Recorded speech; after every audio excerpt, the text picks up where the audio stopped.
British পার্লামেন্টের ভোটে Palestine অ্যাকশনকে সন্ত্রাসী সংগঠন হিসেবে ঘোষণা করা হয়েছে। ৩৮৫ জন এমপি পক্ষে এবং মাত্র ২৬ জন বিপক্ষে ভোট দেন। শেখ হাসিনার ভাগ্নি বাংলাদেশি বংশোদ্ভূত এমপি টিউলিপ সিদ্দিকও এই নিষেধাজ্ঞার পক্ষে ভোট দেন।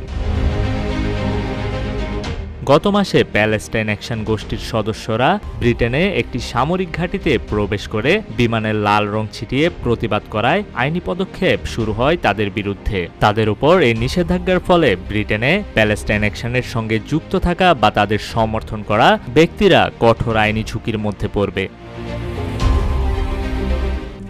RICL TMX, যুগের পর যুগ স্থাপনা থাকে মজবুত। মানবাধিকার সংগঠন ও আন্তর্জাতিক আইন প্রণেতারা এই সিদ্ধান্তকে মত প্রকাশের স্বাধীনতা হরণের বিরূপ দৃষ্টান্ত হিসেবে আখ্যায়িত করেছেন। গাজায় হামলার পর বিশ্বজুড়ে প্রতিবাদমূলক আন্দোলন বেড়ে উঠলেও ব্রিটেনে প্যালেস্টাইন অ্যাকশনকে নিয়ে রাজনৈতিক বিভাজন গভীর হচ্ছে।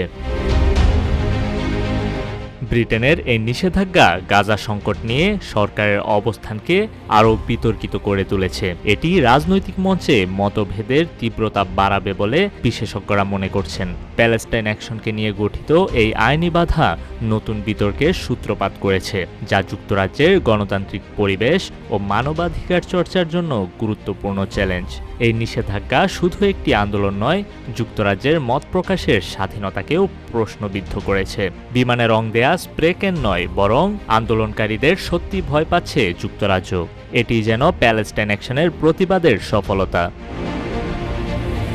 নিউজ ডেস্ক, রূপালী বাংলাদেশ।